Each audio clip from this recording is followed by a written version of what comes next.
Трамп обещает Ирану прискорбные и плохие вещи, если не будет сделки по ядерной программе и отказа от производства ракет. Армия США готова бомбить Тегеран, начиная с субботы. Российские ядерные бомбардировщики у берегов Аляски.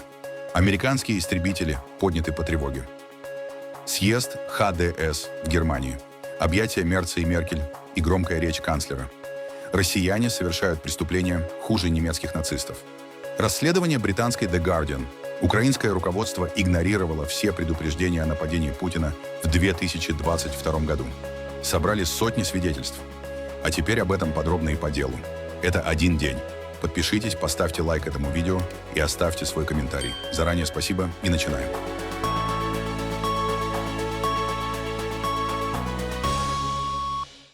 На Ближнем Востоке стремительно растет напряжение.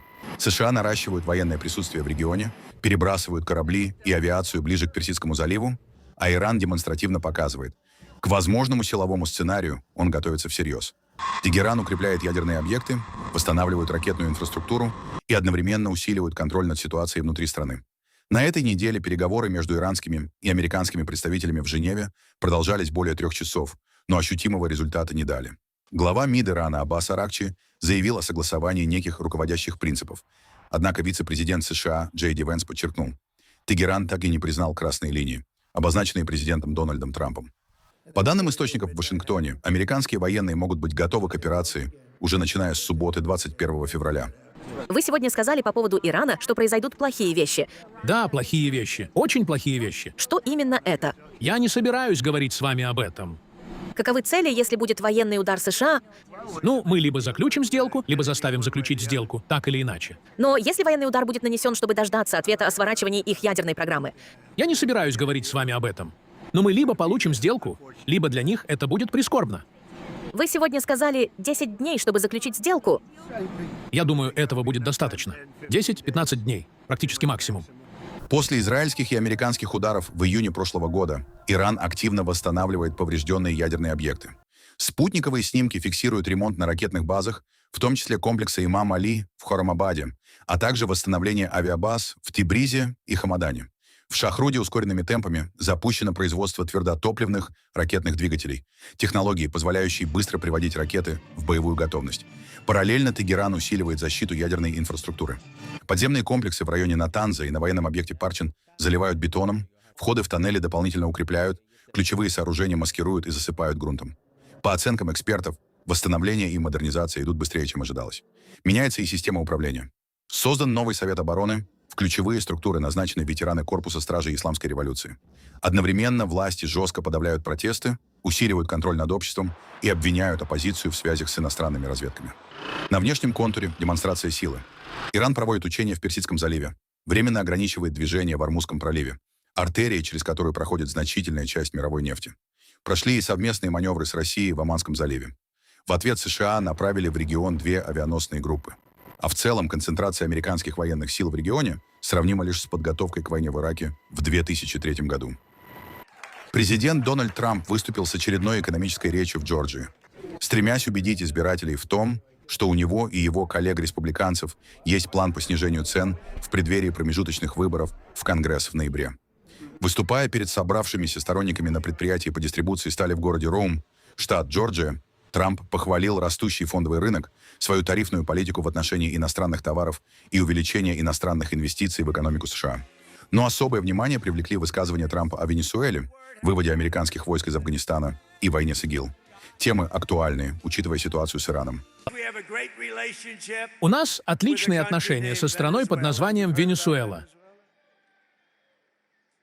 Вы слышали о Венесуэле? И мы им очень помогаем с нефтью. У них много нефти. У нас тоже, но мы им очень помогаем. Мы взяли 50 миллионов баррелей нефти. Сейчас они спокойно плывут на очень больших танкерах в Хьюстон, где ее перерабатывают. И для Венесуэлы это будет здорово. Президент отлично справляется, прекрасно ладит со всеми. Но это была очень жесткая атака. Вы бы сказали, что это была очень жесткая атака. Это было не как при Джимми Картере. Это было не как при сонном Джо Байдене в Афганистане, когда он вообще не понимал, что делает — забрать технику. Знаете, я выводил войска из Афганистана. Мы собирались выйти достойно, с позиции силы. Нас боялись. Вообще-то нам не следовало там быть, честно говоря. Но мы выходили достойно и с позиции силы, забирая все оборудование. Он все оставил. Они сказали: «Оставляем все, уходим». Я сказал: «В каком смысле? Вы оставляете самолет за 150 миллионов долларов». И один из генералов сказал мне. Тогда я и понял, что он глупый генерал Милли. «Сэр, лучше оставить самолет. Это экономически выгоднее.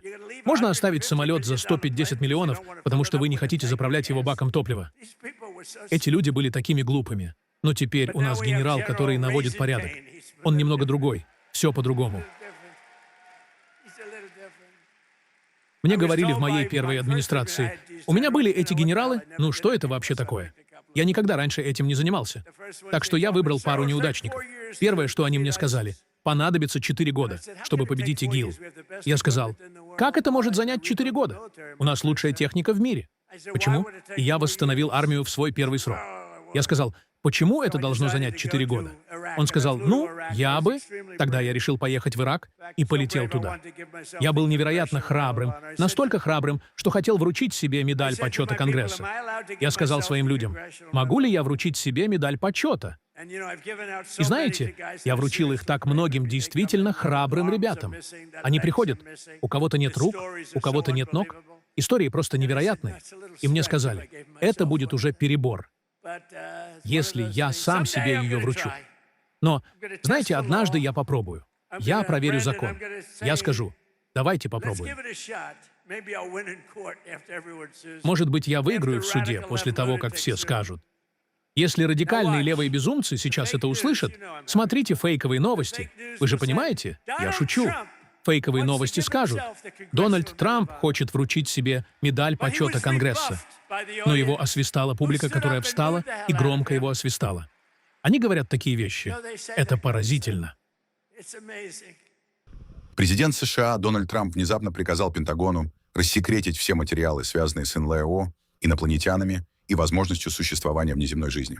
В связи с огромным проявленным интересом я поручаю министру войны и другим соответствующим ведомствам и агентствам начать процесс выявления и рассекречивания правительственных материалов, связанных с инопланетной и внеземной жизнью, неопознанными воздушными явлениями, неопознанными летающими объектами, а также любой иной информацией, относящейся к этим крайне сложным, но исключительно интересным и важным вопросам.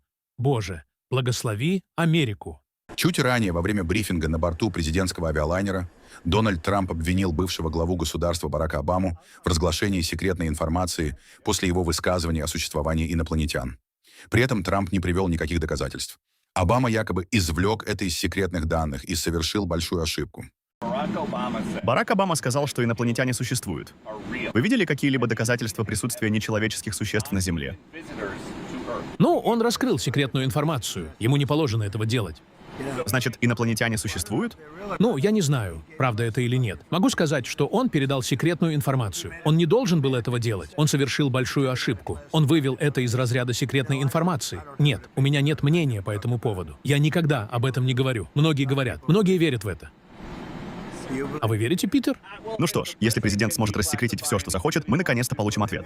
Что ж, я, возможно, вытащу его из беды, рассекречивая документы. Мы знаем, что нелегальные иммигранты существуют. Да, нелегалы, только нелегалы. А что еще? Поводом стало интервью Обамы подкастеру Брайану Тайлеру Коэну. Отвечая на вопрос о внеземной жизни, бывший президент сказал, что считает ее возможной, но подчеркнул: никаких тел пришельцев в зоне 51 он не видел и доказательств контактов с Землей не обнаружил. Инопланетяне существуют? Они реальны, но я их не видел, и их не держат в зоне 51. Нет никакого подземного объекта, если только не существует какой-то гигантский заговор.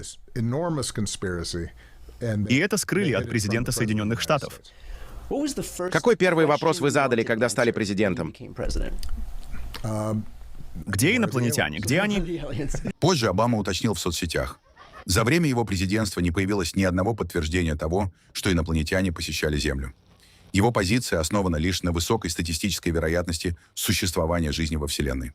Сам Трамп, отвечая на вопрос журналистов, признал, он не знает, существуют ли инопланетяне.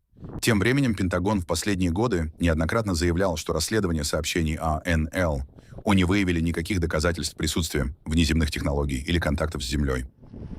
США подняли истребители после появления российских самолетов возле Аляски. Североамериканское командование воздушно-космической обороны, НОРАД, зафиксировало 5 российских самолетов, 2 бомбардировщика Ту-95, 2 истребителя Су-35 и разведчик А-50. Для сопровождения их в воздух подняли 2 F-16, 2 F-35 и 4 самолета-заправщика КЦ-135. Российские самолеты оставались в международном воздушном пространстве и не нарушали границы США или Канады. НОРАД отмечает, что такие полеты происходят регулярно и не считаются угрозой. Аналогичные случаи фиксировались в феврале и апреле 2025 года, в сентябре 2024 и феврале 2023 года. Кремль заявил, что отношения с Японией сведены к нулю из-за враждебной позиции Токио, и никакого мирного диалога нет. Премьер-министр Японии Санаэ Такаичи в своей инаугурационной речи в парламенте подчеркнула готовность Токио решить территориальный спор с Россией и заключить мирный договор. Напомним, Россия и Япония до сих пор не подписали официального мирного договора после Второй мировой войны. Главным препятствием остается нерешенный территориальный вопрос о Курильских островах, которые в Японии называют северными территориями, оккупированными Россией. Сейчас, в настоящий момент, отношения наши сведены к нулю. Никакого диалога не ведется, и обсуждать тему мирного договора без диалога невозможно. Россия не была никогда сторонником прекращения этого диалога. Диалог прервался по инициативе Токио. Токио занимает недружественную позицию по отношению к нашей стране. Поэтому, конечно, в этих условиях вряд ли можно выйти на какие-то договоренности, не меняя модальности наших отношений. 5 стран Евросоюза с крупнейшими на континенте армиями собрались на саммит в Кракове, чтобы объявить о совместном проекте по разработке военных дронов. Германия, Франция, Великобритания, Италия и Польша планируют сотрудничать в создании автономных боевых дронов. Это часть усилий по укреплению оборонной промышленности на фоне вторжения России в Украину и опасений по поводу приверженности США НАТО. Война в Украине показала, что автономные перехватчики могут быть эффективной альтернативой дорогостоящим зенитным ракетам, и европейские союзники стремятся использовать этот опыт. В немецком Штутгарте проходит съезд партии Христианско-демократический союз. И для канцлера Фридриха Мерца это важный момент. После недель, занятых международными делами, ему предстоит разговор с собственной партией. Накануне он осмотрел зал и заявил: «ХДС на пути, но еще далеко не у цели». Итоги съезда будут внимательно оценивать и в самой ХДС, и партнеры по коалиции. Для канцлера это шанс показать, что он уверенно ведет партию и по внутренней повестке, а не только во внешней политике. На съезде впервые за долгое время встретились Ангела Меркель и Фридрих Мерц. Отношения между ними долгое время считались холодными и напряженными. Однако на съезде оба политика этого никак не демонстрировали. Съезд рассматривается как проверка сплоченности ХДС перед 5 земельными выборами в этом году, а также готовности партии к реформам. Дорогие друзья, достаточно взглянуть на войну против Украины, которую Россия развязала 4 года назад. Позвольте сначала сказать от имени ХДС Германии. Мы стоим на стороне украинского народа, без «если» и «но».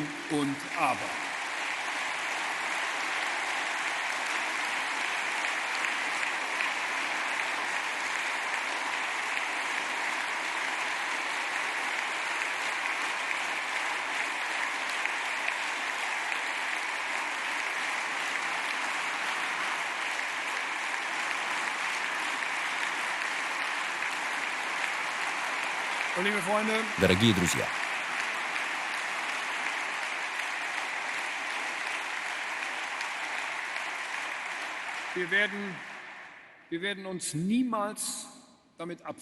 мы никогда не смиримся с тем, как преступный российский режим систематически ведет войну против гражданского населения этой страны, против пожилых, против женщин и против детей. Все это сопровождалось почти невыносимой нацистской пропагандой против украинского народа. Народ, который пострадал от немецкой и русской тирании больше, чем почти любой другой в мире. Это всегда будет встречать наше сильное сопротивление. Это политическая риторика.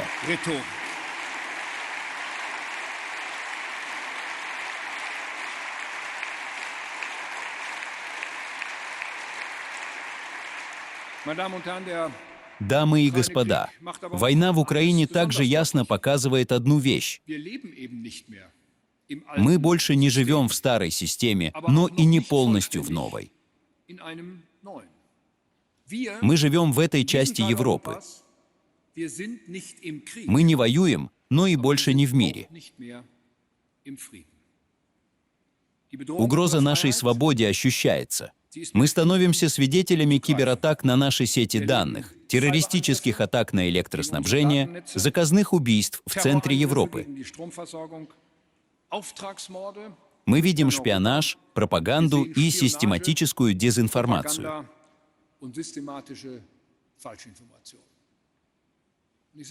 И я говорю это в разных местах. И сегодня тоже. Вероятно, мы узнаем глубину и масштаб этих изменений, которые сейчас переживаем только через несколько лет. Но, дорогие друзья, через несколько лет мы сможем не только судить о том, что происходит сегодня. Через несколько лет нам также придется дать отчет о том, правильно ли мы поступили сегодня. Потому что история учит нас одному. Умиротворение не создает мира. Это поощряет агрессора с самого начала. И кто сегодня следует наивному пацифизму, продвигает войны завтрашнего дня.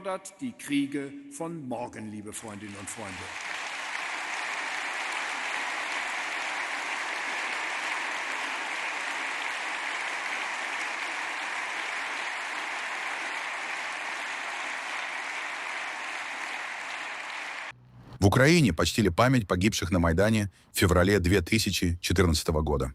Тогда в ходе протестов против пророссийского президента Виктора Януковича погибли более сотни участников акции. Их называют «Небесной сотней».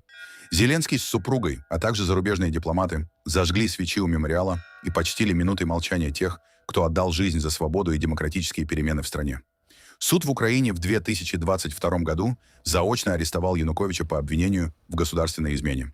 Это связано с соглашением 2010 года, известным как Харьковский пакт, которое продлевало срок пребывания Черноморского флота России в Севастополе.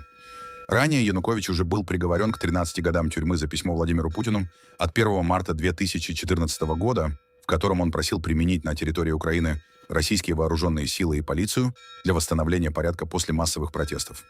Британское издание The Guardian опубликовало масштабное расследование о том, как Украина входила в зиму 2021-2022 годов, и почему политическое руководство страны до последнего не верило в неизбежность полномасштабного вторжения России. Материал основан более чем на 100 интервью с сотрудниками разведки и инсайдерами из разных стран. Вывод жесткий. Киев оказался совершенно не готов к сценарию большой войны.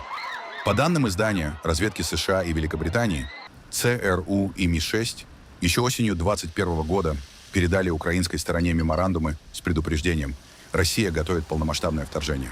После визита главы ЦРУ Уильяма Бернса в Москву американские чиновники прибыли в Киев и напрямую сообщили украинскому руководству о серьезности угрозы. Советник президента США по нацбезопасности Джейк Салливан позже заявил, что доказательства были неопровержимыми. Однако в Киеве эти предупреждения воспринимали как излишнюю тревогу. Один из американских источников отмечает: в последние недели перед 24 февраля украинские разведчики начали менять оценку ситуации. Но политическое руководство до самого конца отказывалось признать масштаб угрозы. По информации издания, президент Владимир Зеленский в течение месяцев считал сценарий полномасштабной войны маловероятным. В окружении президента, в том числе при участии главы офиса президента Андрея Ермака, доминировала точка зрения, что Россия продолжит действовать в серой зоне гибридной войны и не пойдет на шаг, который окончательно разорвет отношения с Западом. В ноябре 2021 года министр обороны Великобритании Бен Уоллес прямо заявил в Киеве: вопрос уже не если, а когда начнется вторжение. Он призвал готовиться к войне. Однако, как утверждают источники, реакция украинского руководства была сдержанной. При этом украинские спецслужбы фиксировали тревожные сигналы. Тогдашний глава СБУ Иван Баканов позже говорил, что в преддверии вторжения российские структуры активизировали вербовку на разных уровнях, от чиновников до водителей, а также проводили закрытые встречи с украинскими представителями за рубежом, рассчитывая сформировать пятую колонну. Тем не менее, идея массированного удара с ракетами, танковыми колоннами и попыткой захвата Киева казалась многим нереалистичной. Любопытно, что ошибались не только в Киеве. Европейские службы во Франции, Германии, а поначалу и в Польше также не верили в сценарий масштабного вторжения. В то же время в Лондоне и Вашингтоне, правильно оценив намерения Кремля, недооценили способность Украины к сопротивлению и переоценили военные возможности России. В западных столицах были уверены, Киев падет быстро, а война перейдет в партизанскую фазу. Но реальность оказалась иной. Одним из ключевых факторов, как отмечает издание, стала позиция самого Зеленского в первые дни вторжения. В Вашингтоне ожидали, что он может покинуть столицу ради безопасности. Однако президент остался в Киеве. Его публичная решимость и отказ от эвакуации стали важным сигналом обществу и армии. Именно это, по оценке авторов расследования, во многом определило ход первых недель войны и перечеркнуло прежние просчеты, допущенные как в Киеве, так и за его пределами. В Венесуэле власти объявили о частичной политической амнистии. Закон подписала исполняющая обязанности президента Дельси Родригес после того, как его одобрила Национальная ассамблея, полностью контролируемая сторонниками Николаса Мадуро. Официально документ подается как шаг к национальному примирению. На практике речь идет о частичном пересмотре дел против сторонников оппозиции, участвовавших в протестах против режима Мадуро и в предвыборных кампаниях еще со времен Уго Чавеса, то есть с начала 2000-х и до 2024-2025 годов. Нужно уметь просить прощения, а также уметь его принимать. Именно с этого начинается закон об амнистии. Но закон об амнистии идет еще дальше. Сегодня закон об амнистии открывает для Венесуэлы невероятные возможности для воссоединения и обучения демократическому и мирному сосуществованию. Для того, чтобы Венесуэла избавилась от ненависти и нетерпимости, и чтобы восторжествовали права человека. Для того, чтобы восторжествовали любовь, понимание и признание. Для контроля за соблюдением закона назначена специальная комиссия. Прошу вас действовать максимально оперативно. Так же, как вы усердно работали в течение 20 дней, я прошу вас действовать максимально оперативно. Формулировки в законе размыты. Не уточняется, какие именно статьи подпадают под амнистию. В прежних версиях фигурировали обвинения в мятеже, подстрекательстве, измене и сопротивлении властям. Статьи, которые регулярно использовались против оппозиции. При этом под амнистию не попали оппозиционеры, осужденные в 2019 году. Тогда лидер оппозиции Хуан Гуайдо фактически победил на выборах, был приведен к присяге парламентом, а затем его признали президентом Венесуэлы, Соединенные Штаты, Канада, все европейские страны, кроме Беларуси и России. Часть военных тогда заявила о поддержке смены власти. Однако режиму Николаса Мадуро удалось силой подавить оппозицию, а поражение Мадуро на выборах власти квалифицировали как попытку государственного переворота. Я призываю их принять меры по пересмотру дел, не охваченных законом об амнистии, и вынести соответствующие рекомендации для залечивания ран, восстановления демократического сосуществования и восстановления справедливости. Я прошу всю Венесуэлу посвятить себя этой задаче, которая столь же фундаментальна, как и одна из величайших добродетелей нашей республики, а именно справедливость. Закон не предусматривает возвращение конфискованного имущества, снятие запретов на участие в выборах или восстановление в должностях. Не говорится и об отмене санкций против независимых СМИ. То есть речь не о полноценной политической реабилитации, а о выборочном смягчении. Критики считают, что амнистия может быть попыткой снизить международное давление и продемонстрировать готовность к диалогу, не затрагивая ключевые механизмы контроля над политической системой. В стране, где протесты жестко подавлялись на протяжении многих лет, это решение вряд ли означает реальное переформатирование власти. Скорее, тактический шаг на фоне затяжного политического кризиса.